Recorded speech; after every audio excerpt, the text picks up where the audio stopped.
এই বাড়িটি ঘিরে প্রচলিত আছে নানা ভৌতিক ও রহস্যময় গল্প।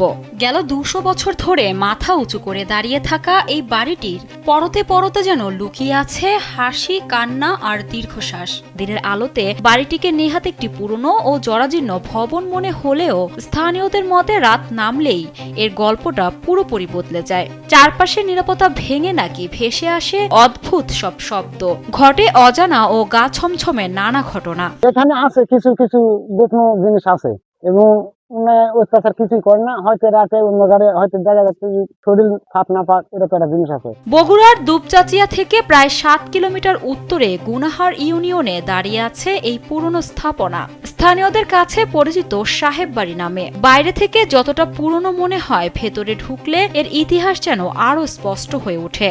লোডশেডিং কিংবা ঘরের বাইরের তীব্র গরমে ওয়ালটন রিচার্জেবল ফ্যান থাকলে থাকবে শুধু বাতাস আর বাতাস। সাহেব বাড়ির ইতিহাস প্রায় ২ শতকের পুরনো। পারিবারিক বর্ণনা অনুযায়ী এই বংশের পূর্বপুরুষ সুন্দর আলী খান এই অঞ্চলে এসে বসতি স্থাপন ও জমিদার প্রতিষ্ঠা করেন। পরবর্তী প্রজন্মে রমজান আলী খান ও মেহেরজান খানের মাধ্যমে বংশের বিস্তার ঘটে।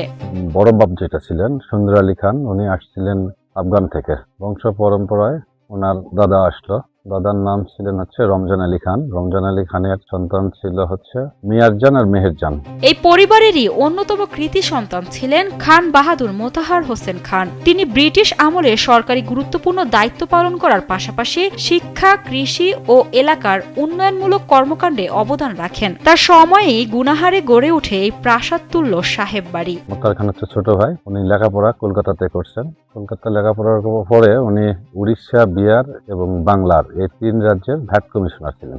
এক সময় এই বাড়িতে ছিল টেলিফোন, কেরোসিন চালিত ফ্যান, শৌখিন আসবাবপত্র। যে সময় গ্রাম বাংলায় এসব ছিল বিরল, সেই সময় এই বাড়িটি ছিল আধুনিকতার এক ব্যতিক্রমী নিদর্শন। কিন্তু সেই জৌলুস আজ কোথায়? এটা তো খারাপই লাগতেছে। যখনই পরিষ্কার করলো না আর চমৎকার হলো না। যদি তার সন্তান না থাকে, যে মেয়ে ছিল উনি তো মারা গেছে এই ২ বছরের মতন হলো। উনি এই যে বাপের পোস্টার যেটা ওখানে দেখতেছেন, উনি কিন্তু সবাই।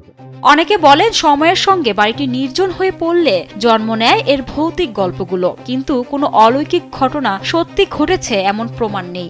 আছে শুধু মানুষের মুখে মুখে ছড়িয়ে পড়া গল্প।